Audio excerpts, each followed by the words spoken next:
So now we're somewhere in 2007. Some years have passed.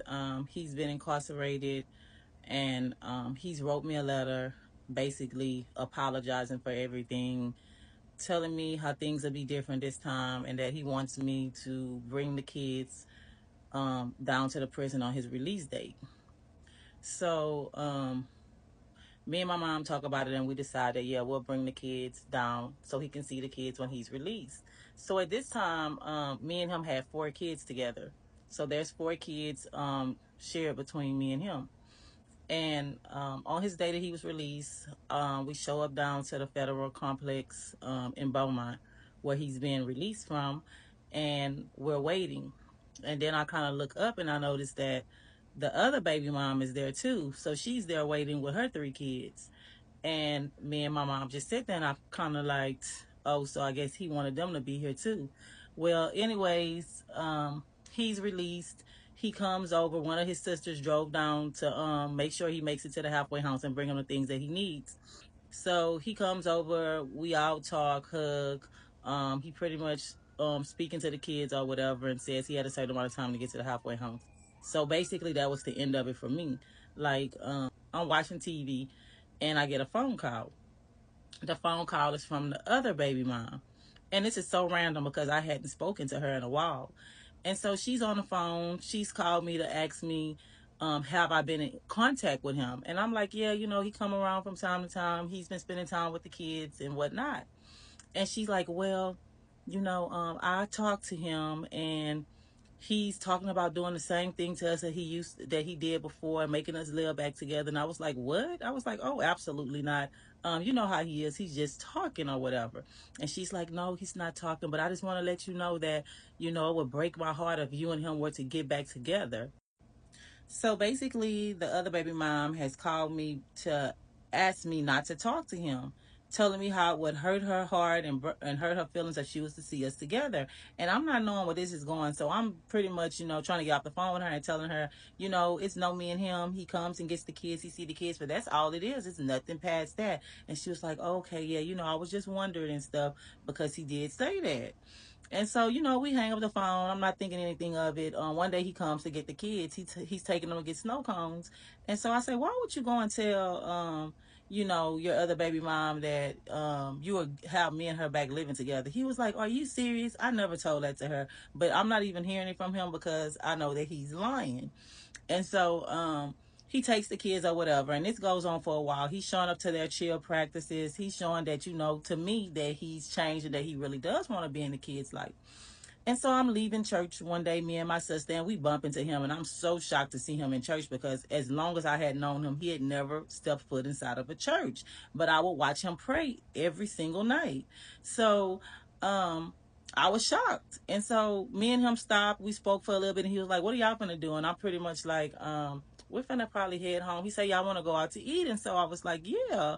And so he invited me and my sister to meet him at Sarton's in like an hour and a half. Well, me and my sister show up in Sarton's, thinking that we're gonna meet up with him, and he's sitting at the table with a whole nother woman. And so I kind of like just walk past them and say, hey, where we're supposed to sit at. And he was like, oh, y'all can just sit at the table next to us. So I was fine with that. I said, you paying for our food, right? And he was like, yeah, I'm paying for y'all food. And so me and my sister sat there, and we're kind of like laughing. And I'm like, this guy, man, he don't stop. And so we end up eating or whatever, and we parted our ways after that. And that was that. In between him seeing the kids or whatever, we would speak to each other and just talk a little bit. And finally one day I'm standing there and I'm talking to him when he's bringing the kids back, and he's pretty much telling me how, he's so sorry about everything in the past. He made a big mistake, and if I was just to give him one chance, he would prove it to me how much he really want to be with his family. And so I was like, oh, that's something I would definitely have to think about.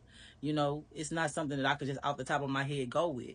And basically he's saying all this stuff because he needs a place to live. So he's pretty much telling me that he's living somewhere that he doesn't want to be.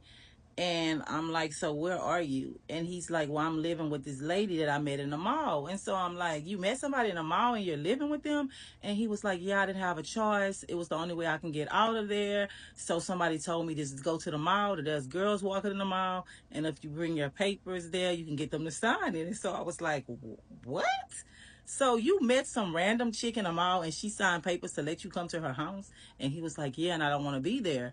We're just talking about the past, and he's telling me all the stuff he's doing, and how he's changed so much, and how prison has opened up his eyes, and that he realized how much he really loved me, and all this type of stuff. And so I was like, oh, okay, well, that's nice.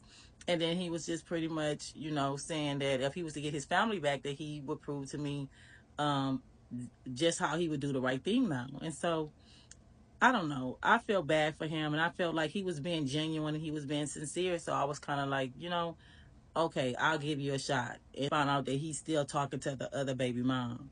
And so I confronted him about it and basically give him an ultimatum like, hey, if you're going to be talking to her and talking to me, then you could just lose me altogether because I'm not doing this anymore.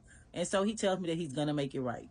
So he does make it right. He contacts her and he basically tell her that, I'm pregnant. He can't do this no more. He's not going to be able to see her anymore. And that's the end of it. And so basically that was the end of it. He didn't pursue her anymore. He didn't talk to her anymore, and he wasn't in her place anymore. Well, we decided that we're gonna move because he's been robbed like 4 or 5 times now. There's been home invasions and all this type. So he's also at the time running a illegal gambling business.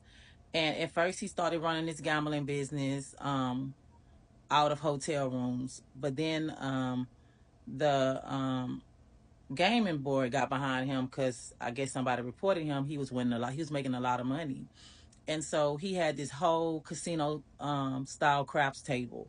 And he would bring it around wherever he go. And he had so many people involved in this gambling organization that he had going on. So within that first year of him doing this, he made a $500,000 off of just these gambling games. Well, lo and behold, they end up getting a house to do it at. And they're gambling out of this house. And some of the people that he's affiliated with, his friends, are involved in this. And so some guys come in that they hadn't seen before to gamble, except they're not really there to gamble. They're there to rob everybody. And they end up pulling out guns on everybody and robbing everybody. He pretty much tells me, hey, something happened tonight. Some guys set us up. We got robbed. But no guys had set him up to get robbed. It was his own friends. And so when I found that out, I was like, and you bringing these people to our house where we live, where we sleep with our kids? This is not how you used to live before. And so he was like, yeah, yeah, yeah. So we need to get alarm systems installed, camera systems, all this kind of stuff. So here I am contacting ADT. Right after this happened, he hadn't gone out for a little bit. So we're laying in the bed at home watching TV. It's like 2 o'clock in the morning. And all of a sudden we hear a bang and the alarm start going off. And so we jumped out of bed, me and him both. And I'm thinking that he's going to run before me to try to see who it is getting inside the house. We don't have a weapon. We have no guns at this time. Well, I end up going by myself, hitting on every light, going down the stairs to try to find out what's going on inside of my house. And so I don't see anybody anywhere. Like somebody tried to get in through one of the back doors, but they must have ran off when the alarm system went off. And so I didn't call 911 and everything. I get upstairs, go to the bedroom. I'm looking for him, making to see if he's checking on the kids or whatever. He's jumped out of the window and already started to make a run for it to leave us to fend for ourselves. And so I could not believe that he had done something like that.